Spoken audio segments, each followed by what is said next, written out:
दोस्तों नमस्कार। दोस्तों मैं विमल शाही आप सभी लोगों का अपने चैनल में स्वागत करता हूं और उम्मीद करता हूं कि आप लोग सब लोग स्वस्थ होंगे एवं मस्त होंगे।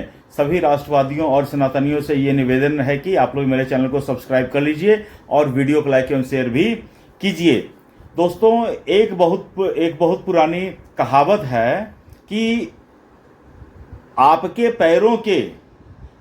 पैरों के नीचे जमीन नहीं है, और मज़े की बात तो ये है कि आपको इस बात का यकीन नहीं है। आजकल कुछ ये जो शायरी है, ये जो कहावत है, वो ममता बनर्जी पे पूर्णतः फिट बैठ रहा है। ममता बनर्जी क्या दोस्तों इतना बुरा दिन आ सकता है, स्वयं ममता बनर्जी ने कभी नहीं सोचा होगा। ममता बनर्जी आज दिल्ली में हैं और वो दिल्ली में इंडिया ब्लॉक की एक बैठक को अटेंड कर रही थी, जिसमें वो तमाम इंडिया गठबंधन के दलों को एकजुट करने की कोशिश कर रही हैं। और उनके इस बैठक में टोटल 25 से 30 दल, अलग अलग दल बैठक में शामिल थे, कुछ वीडियो कॉन्फ्रेंस से भी थे। और इस बैठक में उत्तर, दक्षिण, पूर्व, पश्चिम तमाम पूरे भारतवर्ष के दल वहां पर आए हुए थे। लेकिन मजे की बात दोस्तों जानते हैं क्या है कि ममता बनर्जी के टोटल 28 एमपी हैं और विधानसभा में टोटल 80 एमएलए हैं। और ममता बनर्जी के साथ आज पता है, आज इतना बड़ा धोखा हुआ है, खेला हुआ है। ममता बनर्जी जो कहती थी ना, ई बेरे खेला होबे, तो समय का चक्र देखिए, खेला ममता बनर्जी के साथ हो रहा है और रोज हो रहा है, प्रतिदिन हो रहा है। जैसे ही ममता बनर्जी चुनाव हारती है, सबसे पहले उनके जो पश्चिम बंगाल विधानसभा में जो 80 विधायक थे, उसमें से 58 विधायक ऋतुव्रत बनर्जी के नेतृत्व में पार्टी से अलग हो जाते, अलग नहीं होते हैं, पार्टी में एक अलग गुट बना लेते हैं और ममता बनर्जी को पार्टी में मार्गदर्शक मंडल में डाल देते हैं। उसके बाद दिल्ली में जो संसदीय होते हैं, जिसमें 28 एमपी हैं ममता बनर्जी के पास, उसमें से एक एमपी जो हैं सुखेंदु शेखर रॉय, आज वो इस्तीफा दे देते हैं। काकोली घोष पहले ही बगावत का सुर अपना चुकी हैं। और आज करीब 12 लोकसभा के एमपी जो हैं बीजेपी के भूपेंद्र यादव के घर में मीटिंग कर रहे हैं।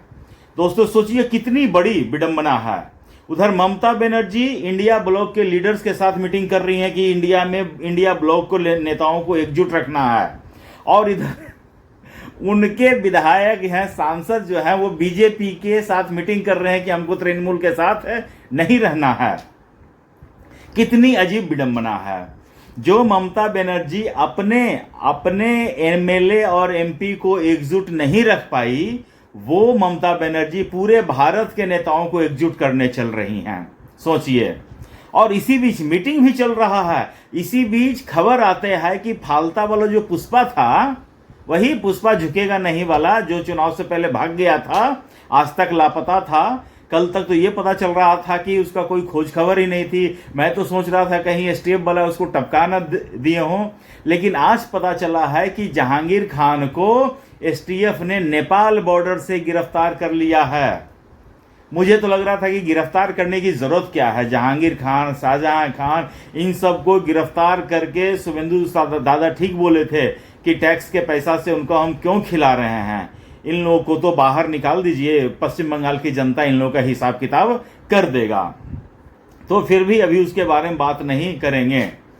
बात करेंगे ममता बनर्जी के कॉन्फिडेंस की। ममता बनर्जी को समझ में नहीं आ रहा है कि जनता का मूड क्या है। ममता बनर्जी को समझ नहीं आ रहा है कि उनके एमएलए और एमपी चाह क्या रहे हैं। और ममता बनर्जी जो है वो सोनिया गांधी से गले मिलने चली है। सोचिए दोस्तों, ममता बनर्जी सोनिया गांधी से ही मनमुटाव होने के कारण अलग हुई थी।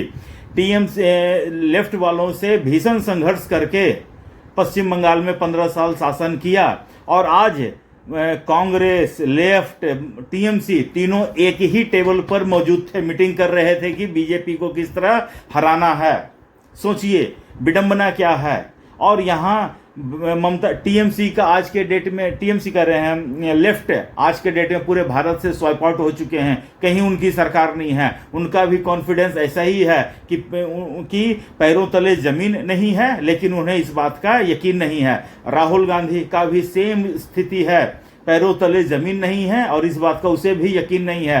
तेजस्वी यादव भी बैठक में थे, उनका भी सेम कंडीशन, पैरों तले जमीन नहीं है, फिर भी उन्हें यकीन नहीं है।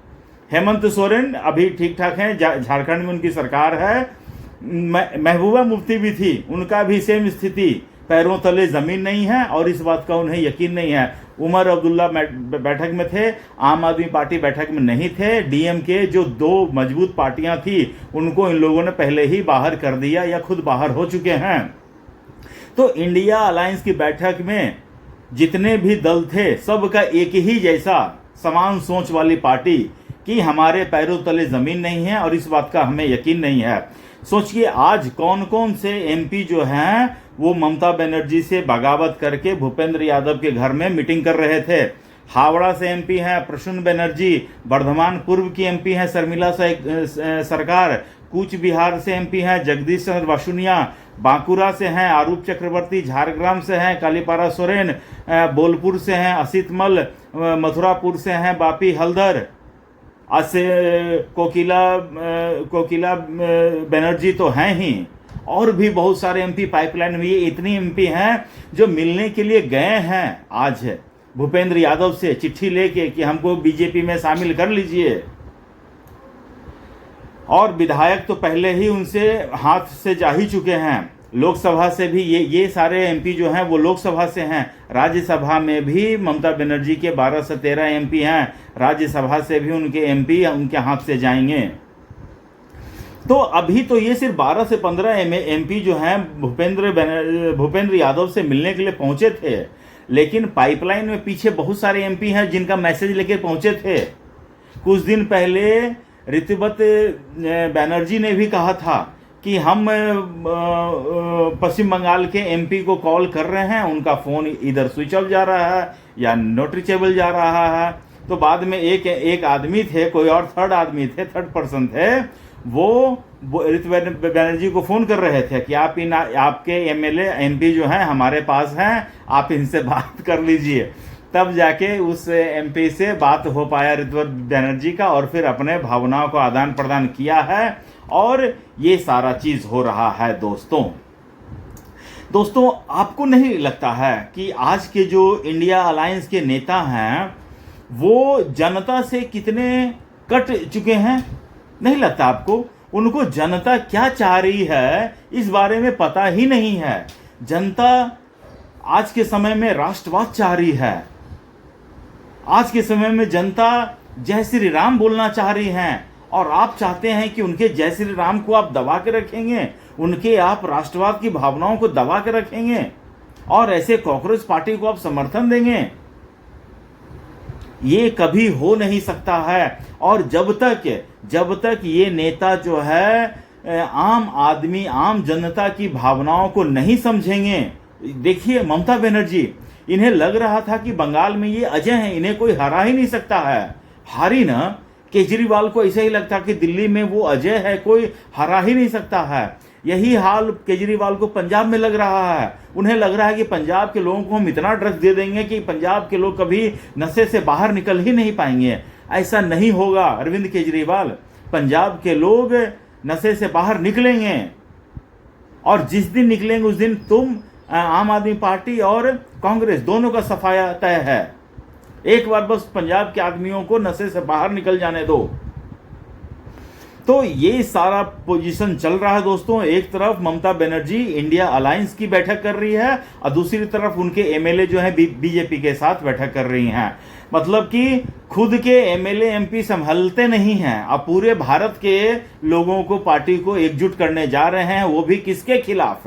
नरेंद्र मोदी के खिलाफ। वाह रे वाह, ये आपकी पॉलिटिकल समझ है। कितना अजीब है, कितना अजीब समझ है आपका, ये मैं कहना चाह रहा हूं। आपको इस देश की भावनाओं से कोई मतलब ही नहीं है। लगता ही नहीं है कि ये इंडिया अलायंस वाले इस देश के नेता हैं, इस देश की पॉलिटिक्स को करते हैं। इन्हें पता ही नहीं है। अगर पता होता तो इस तरह की हरकतें कभी नहीं करते हैं। और समाजवादी पार्टी के नेता 2027 में आप आइए, यूपी में आइए, आपका स्वागत होगा। आप देखिएगा, फिर आप कहेंगे कि वोट चोरी हुआ है। आप देखते रहिएगा। तो दोस्तों, आप मुझे कमेंट करके बताइए कि आपको क्या लगता है कि इंडिया अलायंस के नेताओं का कॉन्फिडेंस कहाँ है, किस लेवल पर है? क्या हुम्बा हुम्बा हुम्बा डुम्बा डुम्बा डुम्बा रुम्बा रुम्बा रुम्बा करने से जनता आपको वोट दे देगी? क्या पब्लिक को ये कहने से कि बीजेपी आएगी तो आपका मांस रुकवा देगी, मछली रुकवा देगी, पब्लिक आपको वोट दे देगी? क्या बीजेपी पर 56 तरह के बेबुनियादी आरोप लगा देने से पब्लिक आपको वोट दे देगी?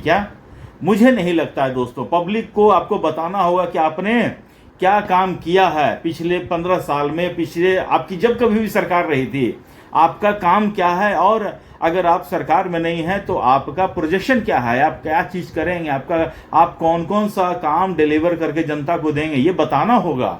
तभी जनता आपको वोट देगी। सिर्फ मोदी को गाली देने से, बीजेपी को गाली देने से, आरएसएस को गाली देने से आपको वोट नहीं मिलेगा। आप लाख सर पटक लो। तो दोस्तों, मुझे आज के लिए इतना ही अपडेट देना था। आप लोग अपना ख्याल रखिए, स्वस्थ रहिए, मस्त रहिए। तब तक के लिए नमस्कार, बाय।